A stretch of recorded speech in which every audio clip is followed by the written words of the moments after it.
Welcome back to another video. મેં છું અત્યારે મધ્યપ્રદેશમાં આશાપુરાના મંદિરે અને હમણાં દર્શન કરી લીધા છું. મેં અત્યારે મંદિરની બહાર ઊભો છું.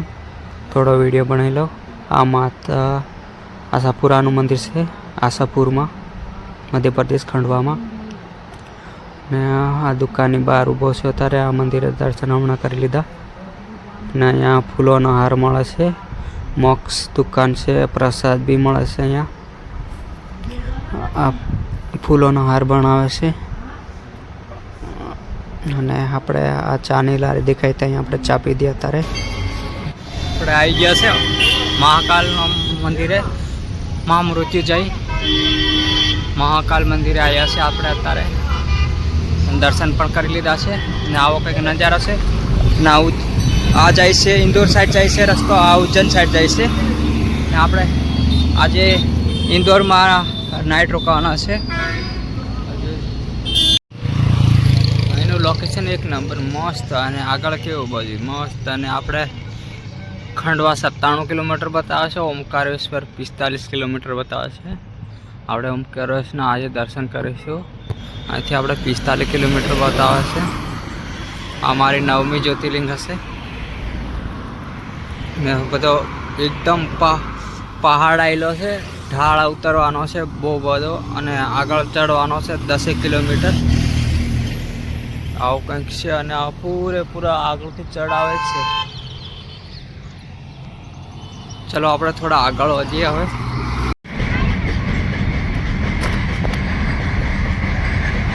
ફાઇનલી આપણે નર્મદા નદીએ આવી ગયા છે. તમે જોઈ શકો છો ઉપર આ પુલ છે. અહીંયા ટ્રાફિક જામ હે તો અડધા કલાકથી હું અહીંયા છું. ને આજે અમાસનો દિવસ છે અને બહુ બધી પબ્લિક છે. તારે અહીંયા થોડાક આ બાજુ ઓછા પબ્લિક છે, આ બાજુ બહુ બધી પબ્લિક છે. ને આપણે સ્નાન કરી લીધું ને હવે જઈએ છીએ ઓમકારેશ્વર જ્યોતિર્લિંગે. આપણી 9મી જ્યોતિર્લિંગ ઓમકારેશ્વરમાં છે. અને ત્યાં બધા ભાઈબંધો બી આવે છે, આપણો રાજેશભાઈ બી આવે છે. અને ત્યાં રોકાશું, દર્શન કરીશું અને સિહોર શહેરમાં જઈશું. ત્યાંથી થોડી ઘણી ખરીદી કરીશું. અને 127 છોકરાને રાજેશભાઈએ છેલ્લા 5 થી 6 વર્ષથી એમને હેલ્પ કરે છે. જરૂરિયાત જે પણ જરૂરિયાત હોય એ તમામ વસ્તુ લઈને આપે છે, પૂરી હેલ્પ કરે છે. 127 છોકરાઓને બહુ નાની ઉંમરમાં. ભગવાને એટલું બધું સપોર્ટ કરે છે અમને, ને અમે બી એ રીતના કંઈ ને કંઈ નાની મોટી ગિફ્ટ, કંઈ બી વસ્તુ જીવન જરૂરિયાત પૂરતી અમે એ છોકરાઓને લઈ આપીએ છીએ. અને આવું કંઈક છે. અહીંથી હવે હું નીકળું છું. રાજેશભાઈ એમના દોસ્તના ઘરે અત્યારે રોકાયેલા છે, થોડી વાર માટે આવશે. અને અહીંથી 20 કિલોમીટર ઓમકારેશ્વર છે. હું અત્યારે નીકળું અને રાજેશભાઈને એ બધા દોસ્તો ત્યાં આવશે. ઓમકારેશ્વરના દર્શન કરીશું. અને 5 થી 6 દિવસમાં અમે સિહોરમાં પહોંચીશું. અને સિહોર શાળામાં વિદાય બી હજી આપવાની બાકી છે.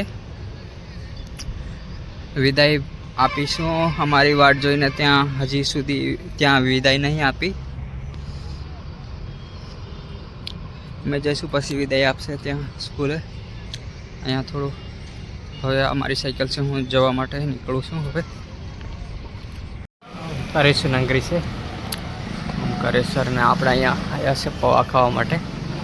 પૌવા છે, નાસ્તો થોડો કરી લઈએ સવારમાં. કોઈક નજારો છે બહારનો. અહીંયા આગળ બધું જંગલ છે. અમારી સાયકલ છે, અહીંયા મેં રોકાયો હતો શનિદેવના મંદિરે. અને અહીંયા મારી સાયકલ રાત્રે મૂકી હતી. અને નીચે હું રોકાયો હતો શનિદેવ મંદિરે. આવો કંઈક બહારનો નજારો છે. અહીંયા હું નીચે રોકાયો હતો. અહીંયા નીચે સુવાની વ્યવસ્થા છે બધા માટે. બહારથી લોકો દર્શન માટે આવતા યાત્રીઓ એના માટે છે. આ શનિદેવ ભગવાનનું મંદિર છે.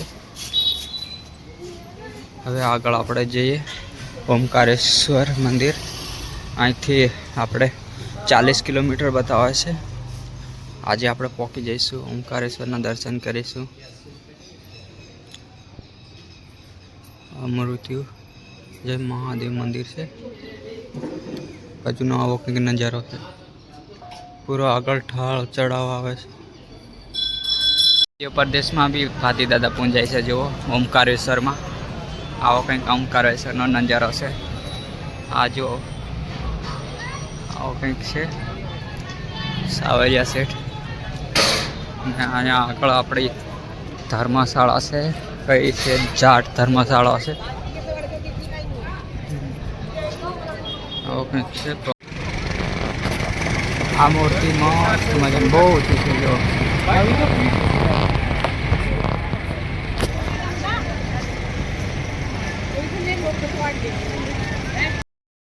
આપણે મા નર્મદા નદી પર આવી ચૂક્યા છે. મારું 9મું જ્યોતિર્લિંગ માટે આ છે ઓમકારેશ્વર મંદિર. મારું 9મું જ્યોતિર્લિંગ નર્મદા કિનારે છે.